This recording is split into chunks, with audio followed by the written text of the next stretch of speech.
The crystalline sphere descended through 17 layers of atmospheric shielding before settling into the observation gallery. Inside, Ambassador Velikrin of the Koltar Concords pressed 3 of his sensory appendages against the viewing port, mandibles clicking in what his human translator would have called nervous anticipation. "You understand," Velikrin said, his translator converting the electromagnetic pulses into comprehensible speech, "that this is not meant as entertainment. The Gauntlet has broken civilizations. It has reduced species who fancied themselves conquerors to whimpering, traumatized shells." Below, in the Gauntlet of Shattered Wills, the first human test subjects were being processed. "Risks," Velikrin's translator added a harmonic of bitter amusement. "Ambassador, species have withdrawn from Concordance consideration rather than face what lies below the blow." The Takavi suicide rate increased by 40% in the decade following their trial. Beside him, Dr. Marceline Okonkwo adjusted her observation tablet, her dark eyes scanning the readouts with the kind of calm that made Velikrin's thermal sensors spike with confusion. Humans, he'd learned, often displayed the most disturbing tranquility before moments of spectacular chaos. "We signed the waivers," Marceline said. "All 60 volunteers understood the risks. Still talk about it at diplomatic functions, I've heard." Marceline smiled, and Velikrin tried not to interpret the expression as the threat display it resembled. "Velikrin, humanity has been through ice ages, plagues, world wars, and reality television. Whatever you've got down there, we'll handle it." His name was Declan Mwangi, a former rescue swimmer from Kenya who'd volunteered first, loudest, and with the most enthusiasm. Velikrin had reviewed his psychological profile 7 times, searching for the hidden masochism or suicidal ideation that surely motivated someone to enter the Gauntlet willingly. The first human entered the arena. He'd found neither. Just an assessment that noted Declan enjoyed extreme sports and had once described boredom as the real enemy. The Gauntlet's first stage materialized around Declan, a maze of gravity wells that would pull in random, nauseating directions, designed to disorient and induce profound spatial confusion. Species with their balance disrupted typically took hours to adapt, during which the psychological pressure of helplessness broke their resolve. Declan lasted approximately 40 seconds before he started laughing. "Oh, this is like that rotating tunnel at the funhouse." His voice echoed through the observation gallery's audio feed. He pushed off a wall, let the gravity well catch him, and executed a flip that sent him careening toward the next platform. "No, the ones on Earth don't try to scramble your inner ear quite this hard." Velikrin's primary heart stuttered. "He's enjoying this." Declan was a parkour instructor before joining Coastal Rescue, Marceline said, making a note on her tablet. "This is basically an obstacle course with extra steps, or reduced gravity. Whatever you want to call it." The second volunteer, a woman named Zara Kitri, entered her arena. The Gauntlet had generated Stage 2, complete sensory deprivation followed by random, violent stimuli. Darkness that swallowed everything. Then sudden lights, sounds, pressures appearing without warning or pattern. It typically induced paranoid psychosis within an hour. When the Gauntlet hit her with a blast of sound designed to shatter concentration, she incorporated it into her rhythm, turning the torture into percussion. Zara, who'd spent 3 years as a long-haul deep space hauler and once went 11 months with only an AI for company, settled into a corner and started singing old Earth songs, folk melodies from 6 different continents, sea shanties that had once kept sailors sane across endless ocean passages. "Impossible," Velikrin whispered. "The sensory chaos should prevent any coherent thought." "You've never met someone who can sleep on a commercial flight during turbulence," Marceline replied. "Humans are really good at adaptation. We had to be. Our planet tried to kill us in about 40 different ways before we even invented agriculture." By the end of the first day, 17 humans had entered the Gauntlet. Velikrin had documented behaviors he would have classified as pathological in any other species. Thomas Kers, exposed to Stage 3's isolation protocol, designed to break social species through loneliness, spent 6 hours doing mathematical equations on the walls and claimed he finally had time to work on his novel. Brothers Daejung and Minho Park, separated in Stage 5's betrayal scenario, where the Gauntlet convinced participants their companions had abandoned them, independently figured out it was a simulation and spent their time trying to hack the system from inside. Yuki Sato, faced with Stage 4's impossible problem sets meant to induce crushing inadequacy, treated them like Sudoku puzzles and hummed while she worked. They'd almost succeeded. Stage 6 activated for Rashid El-Zarani, a former emergency room physician. The Gauntlet generated a scenario of endless, escalating medical crises.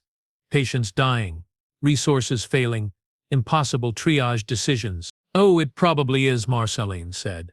She'd been munching on something called popcorn for the last hour.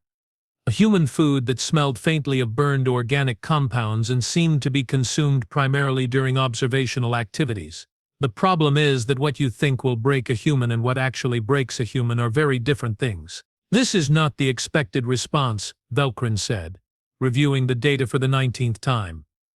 "The Gauntlet is adaptive. It learns. It should be escalating based on their psychology. Your species is damaged," he said finally. "That is the only explanation.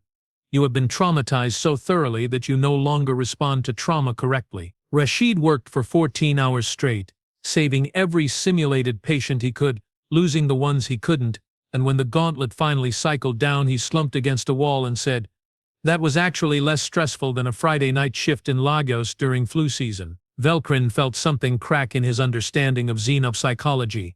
"We call it resilience," she said quietly. "Earth wasn't kind to us, Velkrin. We evolved alongside predators that could smell us from miles away. We survived ice that covered continents and heat that turned forests to ash. We built civilizations that fell, rose, and fell again. We hurt each other and healed each other in cycles that would make your historians weep." She gestured to the arena below, where Declan was now in Stage 8. Facing personalized psychological fears. Marceline looked at him, and for the first time her expression wasn't amused. It was contemplative, maybe even a little sad. The Gauntlet was showing him drowning scenarios. His rescue swimmer training meant water death was statistically his deepest fear. "What you call torture," Marceline continued, "we call Tuesday.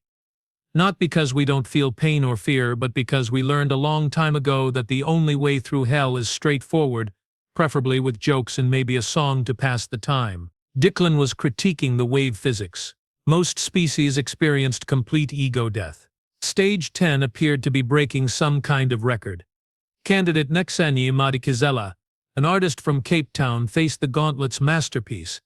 A psychological mirror that forced participants to confront the worst versions of themselves, their failures, their shames, their darkest possibilities. Nikosania studied her reflection for 20 minutes, then said, "Yeah, I've been to therapy. This is good, actually. Really bringing up some stuff I thought I'd dealt with. Do you have a journal I could use?" She spent the next 3 hours doing what appeared to be productive self-reflection and emotional processing. "Put down that humans are psychologically bizarre but functionally indestructible," Marceline suggested. "It's basically accurate. My report to the Concordance," Velkrin said slowly, "is going to be very difficult to write. By day 3 something unprecedented happened. It started making things fun. The Gauntlet began to adapt in unexpected ways. It was, after all, an ancient system designed by species who'd understood suffering across a million permutations. It learned, it evolved. Instead, it manifested as an elaborate puzzle adventure game. Javier, a former game designer, immediately recognized the structure. "Oh, this is Dark Souls meets Portal with some Zelda dungeon design. Nice." Stage 15, designed for candidates Javier Santos and Amara Osei, generated a scenario that was supposed to create decision-making paralysis through overwhelming options and unclear consequences. Amara, a mathematician, started mapping the probability matrices. The loot drop rates are actually really fair. Better than most MMOs. They spent 8 hours exploring, solving puzzles, and collecting what they decided were achievements.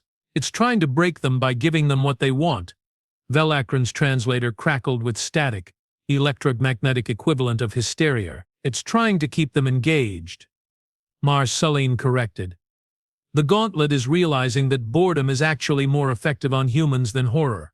Smart system, but even that backfired. Stage 20 appeared for Keiko Yamamoto, an astrophysicist who'd explicitly requested the worst you've got. The Gauntlet, in what Velkrin could only interpret as spite, generated a mathematically perfect emptiness, not the absence of sensation, but the presence of absolute meaningless void. Keiko lasted 3 minutes before she started generating her own content. She'd memorized enough poetry to recite for hours. When that ran out, she composed new poems. Then songs. Then entire theatrical performances, playing multiple characters, creating narrative arcs, doing accents. The Gauntlet gave up after 11 hours and moved her to the next stage. By day 5, the Gauntlet did something it had never done in 8,000 years of operation. She's performing a one-woman show about the heat death of the universe, Valkyrin observed, for an audience of nobody. In a space designed to crush the will to exist, humans gonna human. Marceline said with a shrug. Stage 27, for candidate Oluwaseun Adebayo, merged every previous stage into a single, overwhelming scenario. Gravity chaos plus sensory deprivation, plus impossible problems plus social isolation, plus personalized fears plus decision paralysis, plus existential void. It got creative. The Gauntlet threw everything at him simultaneously. Oluwaseun, a former kindergarten teacher with infinite patience and a stress tolerance forged in the fires of managing 25 sugar-high 5-year-olds, looked around at the chaos and said, "Okay, let's organize this mess." By hour 6, he'd turned the nightmare scenario into a productive workspace. He started problem-solving systematically. Sort the sensory inputs. Adapt to the gravity changes. Break down the impossible problems into manageable chunks. Accept the isolation. Face the fears. Make decisions anyway. Find meaning in the void. By hour 10, he was humming. He's helping it. Valkyrin watched in disbelief as his instruments showed Oluwaseun teaching the ancient torture machine more efficient ways to generate psychological pressure. By hour 12, he'd actually reorganized parts of the Gauntlet's own code, optimizing the challenge algorithms. Teachers gonna teach, Marceline noted. It's what they do. Give them any system, even one designed to break them, and they'll try to improve it. The final stage, stage 30, had never been beaten. It was called the Confluence, where every previous challenge merged with one final species-specific test designed to target the deepest collective trauma of whoever faced it.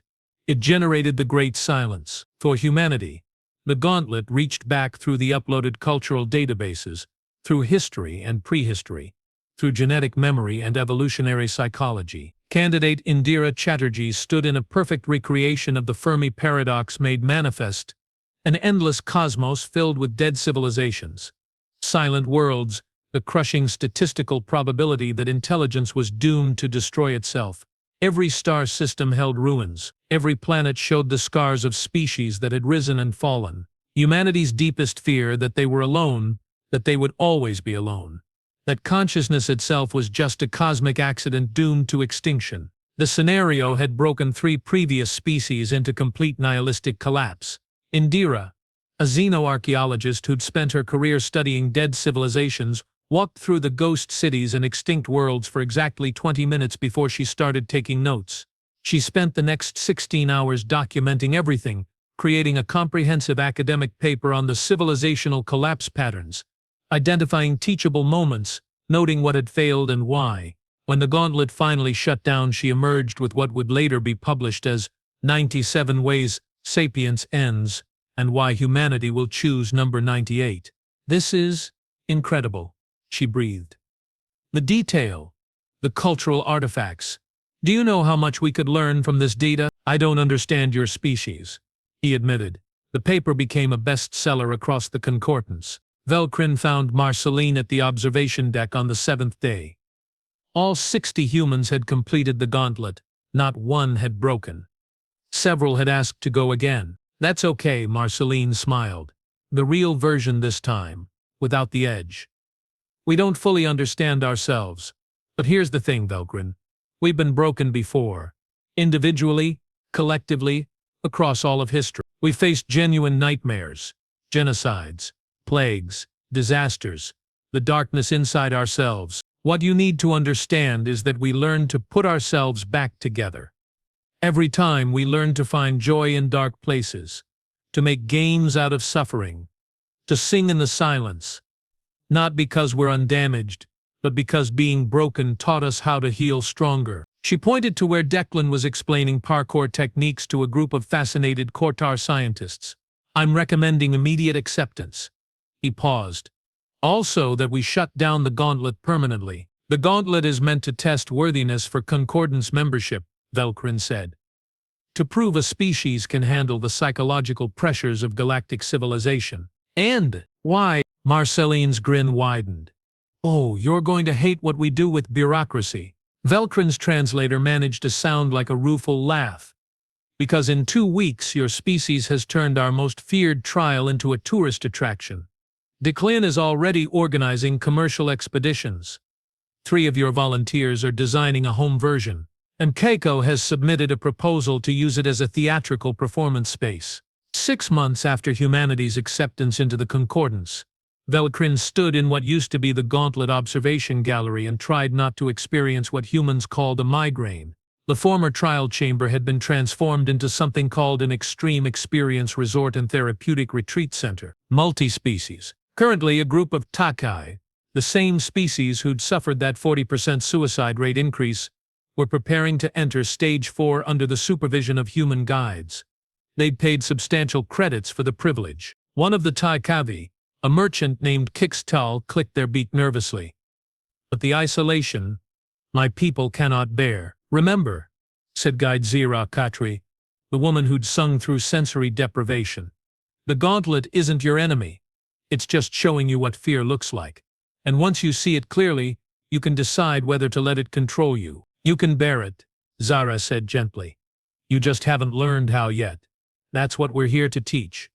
You ready? Cluck still entered the chamber. The isolation protocol began. Velcrin watched the biometric data, expecting the familiar cascade of stress hormones that preceded psychological collapse. I did it, they whispered. I was alone, and I was okay. Instead, after an hour, Kixtal emerged shaking but intact, eyes bright with something that looked like wonder. That's the thing about humans, said a voice behind Velcrin. He turned to find Director Marcelino Conquo, now officially the Concordance's liaison for human integration, holding a cup of what she claimed was coffee, but which smelled like industrial solvent. The resort, Velcrin had to admit, was successful beyond any projection. But it was the therapeutic applications that had truly caught the Concordance's attention. We're not actually exceptional at enduring suffering, she continued. We just got really good at teaching each other how to survive it. And now we're teaching you. Dr. Rashid Al-Zahrani, the emergency physician who'd conquered the medical crisis scenario, now ran a trauma treatment program for species suffering from what humans called PTSD. His methods were controversial: controlled re-exposure to fears in safe environments, cognitive reframing, something called exposure therapy that seemed barbaric until you saw the results. Ambassador Vintok of the Morthan, who'd barely survived their own Gauntlet trial 40 years prior, had spent 3 months in Rashid's program. I was broken, Vintok explained in a testimonial that would be broadcast across the Concordance. For decades I woke screaming. I could not function in crisis. The Gauntlet had shattered something fundamental in my psyche. Velcrin reviewed the statistics obsessively. The numbers made no sense from a traditional Xenob psychological perspective, but they were undeniable. They paused, gathering composure. Dr. Al-Zahrani taught me that being broken is not permanent, that trauma does not define you, that there are ways through the darkness.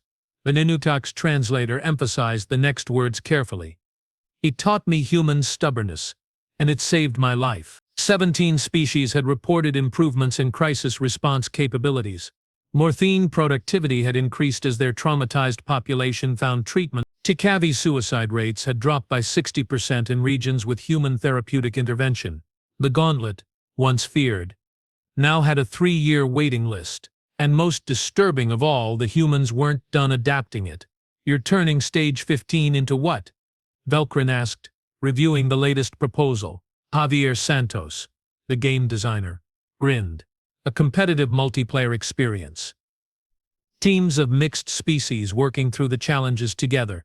We're calling it Concordance Champions. You're making a game show out of the Gauntlet. Technically, it's a team-building exercise with entertainment value, Amaro Say corrected. The mathematician had partnered with Javier in something called a startup that was now worth more than some planetary economies. The social bonding that occurs when species face challenges together is statistically significant for diplomatic relations. She pulled up data showing that mixed species teams who'd completed the gauntlet together had 40% better working relationships in subsequent diplomatic negotiations. "You're weaponizing friendship," Velkrin said weakly. "We're facilitating it," Javier corrected. "There's a difference. Humans learned a long time ago that shared suffering builds bonds.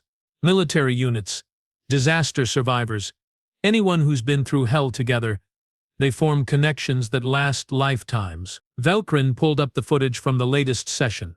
"So you're deliberately putting species through hell, through controlled, consensual, properly supervised challenges," Amare interrupted, "with extensive safety protocols, psychological support, and the option to withdraw at any time. It's like," she searched, a comparison. "Extreme trust building. A mixed team, 2 humans, a Kotar, a Takavi, and a Morthine navigating Stage 8 together. The personalized fear scenario had adapted to create challenges that required each species' unique capabilities. The Kudotor used their electromagnetic senses to navigate sections the others couldn't perceive. The humans provided psychological stability and creative problem-solving. The Takavi's natural agility allowed them to reach areas others couldn't access. The Morthine's mathematical processing power broke down complex puzzles. Together they were succeeding at challenges that would have broken any single species. "This is not how interspecies relations are supposed to work," Velkrin muttered. When they emerged, they weren't just congratulating each other. They were celebrating physical contact, vocalizations of joy, the universal language of shared triumph. "No," Marceline agreed, appearing with another cup of her toxic beverage. "It's supposed to be formal, diplomatic, carefully managed through proper channels and protocols. Very civilized, very distant." "Exactly. And how's that been working out for the Concordance? How many species are members? How many have achieved actual integration versus just trade agreements and non-aggression pacts?" Velkrin didn't need to check the statistics. He'd memorized them during his diplomatic training. 47 member species. True integration achieved by 11. And in 6 months of human membership, 15. He said it reluctantly. "With 12 more in advanced negotiation, because we don't do distant politeness," Marceline said. "We do messy, complicated, deeply personal connections. We share meals. We tell stories. We laugh at each other's jokes even when we don't quite get them. We teach each other to survive." She gestured to where Keiko Yamamoto was conducting what she called a creative workshop for species struggling with the existential void scenario. "Art therapy," Keiko explained to her mixed species class. "When confronted with meaninglessness, we make meaning. When faced with the void, we fill it. Not because the universe cares, but because we do." A young Kodar was actually painting with physical pigments. Their interpretation of the void. It was beautiful and terrible and deeply personal. "I never thought to create," they said quietly. "My people value logic, electromagnetic precision. But this helps." "Humans," Keiko said gently, "learn to make art in caves while hiding from predators. We sang songs during plagues. We wrote poetry in war zones. We painted in concentration camps. Creation is how we fight despair." Velkrin watched as another species learned the most fundamental human lesson, that suffering could be transformed into something meaningful. The commercial success of the Gauntlet Resort was almost incidental compared to what was happening in the education sector. The Park brothers, Daejong and Minho, had developed a training program for species wanting to join the Concordance's crisis response teams.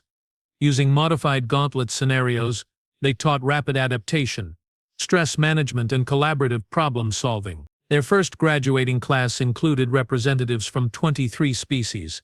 The valedictorian was a Takavi named Rixvow, who'd started the program unable to function under pressure and finished by coordinating a simulated planetary evacuation with 0 casualties. "How?"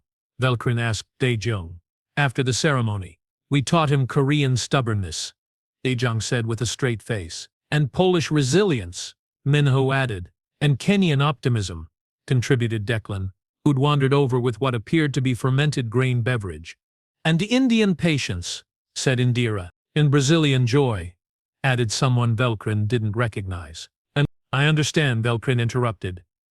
You taught him to be human. No, Marceline corrected, joining the group.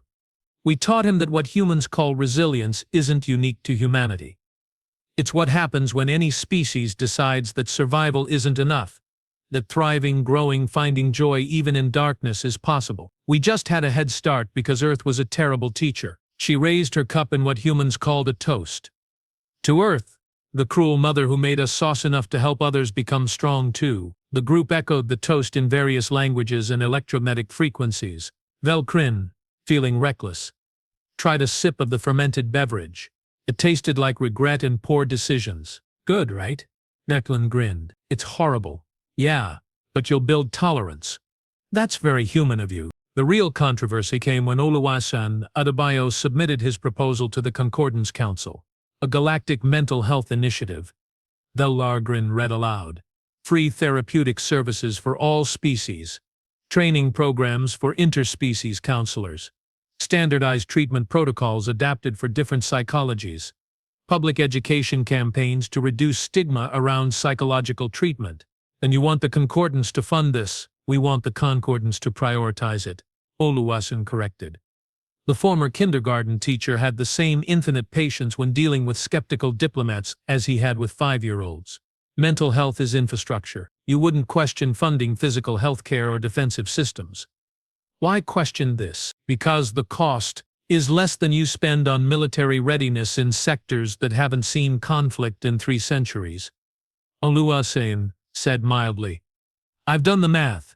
Ambassador, how many of your conflicts in the last century stemmed from leaders or populations who were traumatized and never treated? Velkrin opened his mouth to argue, then closed it. The Ku'tir Civil War, the Tikavi isolation crisis, the Marthine colonial collapse, all rooted in collective trauma. We're good at destruction, Oluwaseun continued. Every species is. It's survival instinct. But healing? That takes work. Deliberate, difficult, unglamorous work. Humans learn that lesson slowly, painfully, through countless mistakes. Let us share what we learned. The proposal passed the council 3 weeks later. Velkrin voted in favor, though he still wasn't entirely sure why. A year after humanity's acceptance, the Gauntlet was permanently deactivated as a trial. The farewell ceremony was attended by representatives from 71 species, most of whom had benefited from human therapeutic programs or training initiatives. The Gauntlet served its purpose, Marceline announced to the assembly. It tested strength, endurance, psychological fortitude. It identified species who could handle the pressures of galactic civilization. She paused, looking around the diverse crowd. But humans taught us that the real test isn't whether you can endure suffering alone. It's whether you can help others endure it too. Whether you can take trauma and transform it into wisdom. Whether you can taste darkness and choose to light a candle instead of cursing the night. The crowd, a mixture of species, who'd once feared each other, competed with each other, or simply existed in careful diplomatic distance, responded with overlapping demonstrations of approval.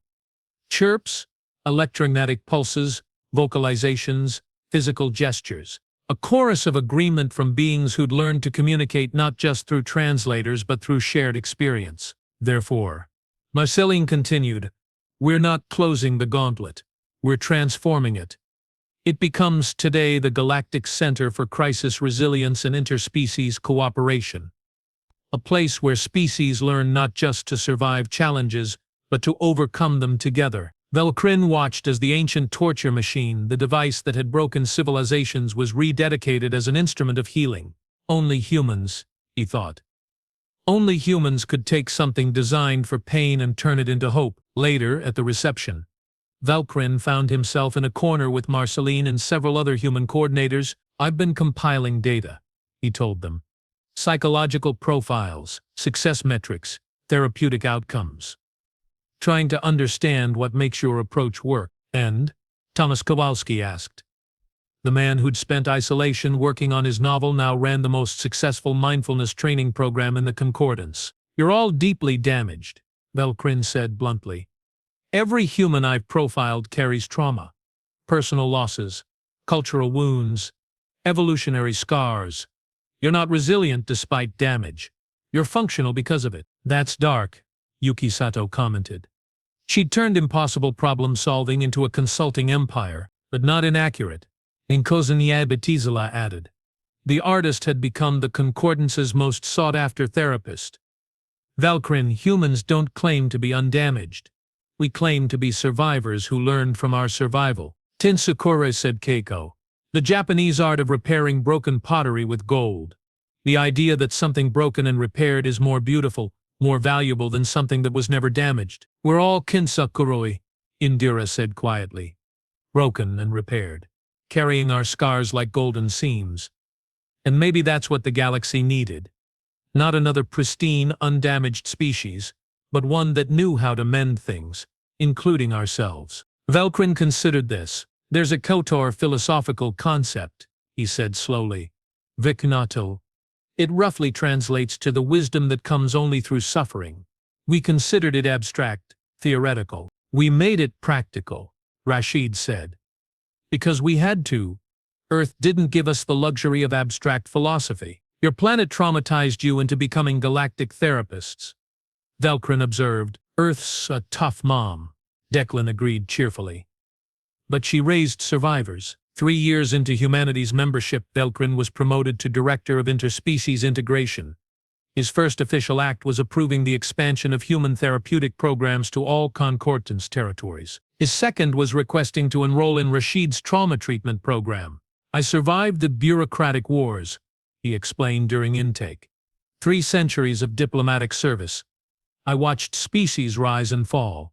I've never properly processed any of it. Rashid nodded, making notes. Common issue with long-lived species. You accumulate trauma but no cultural framework for addressing it. Tell me, Velkrin, when did you last take time to properly grieve? Grieve, mourn, process loss. Actually feel the weight of what you've experienced instead of filing it away as professional experience. Velkrin's electromagnetic field flickered. Distress, confusion, the beginning of understanding. I don't know if my people have a word for that. Then we'll teach you ours, Rashid said gently. That's what we do. 5 years in, humanity had become the Concordance's unofficial counselors, mediators and crisis response specialists. They taught the Tavi to manage anxiety through breathing techniques adapted for their respiratory system. They helped the Morthine develop cultural rituals for processing collective trauma. They introduced the Kotar to the concept of self-care and watched a civilization discover that efficiency improved when individuals weren't burned out. They showed 17 species that admitting vulnerability wasn't weakness. It was the first step toward genuine strength, and they did it all with the same chaotic, messy, deeply personal approach that had turned a torture device into a resort.